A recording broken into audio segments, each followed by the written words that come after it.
কবি জয় গোস্বামীর লেখা কবিতা মালতীবালা বালিকা বিদ্যালয়। বেণী মাধব, বেণী মাধব, তোমার বাড়ি যাব।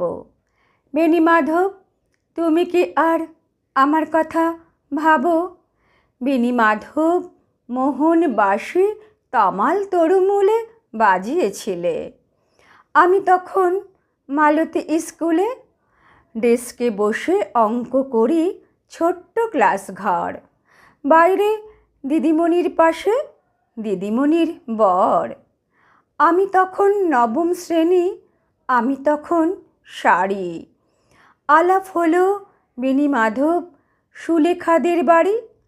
বেণী মাধব, বেণী মাধব, লেখা পড়ায় ভালো। শহর থেকে বেড়াতে এলে আমার রং কালো।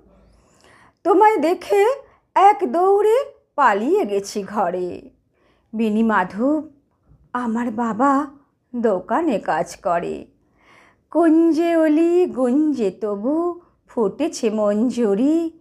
সন্ধেবেলা পড়তে বসে অঙ্কে ভুল করি। আমি তখন নবম শ্রেণী, আমি তখন 16। ব্রিজের ধারে বেণী মাধব লুকিয়ে দেখা হলো।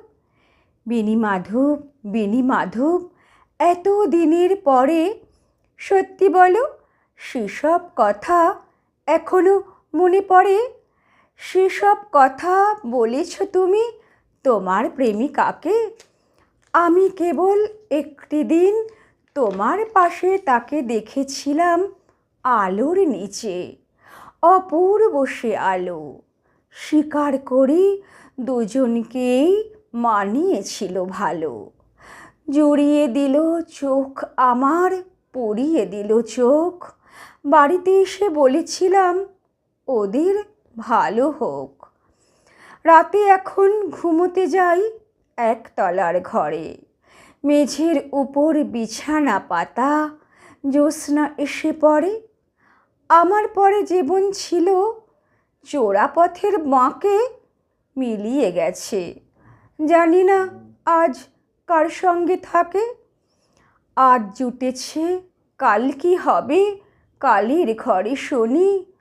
আমি এখন এই পাড়ায় সেলাই দিদিমণি।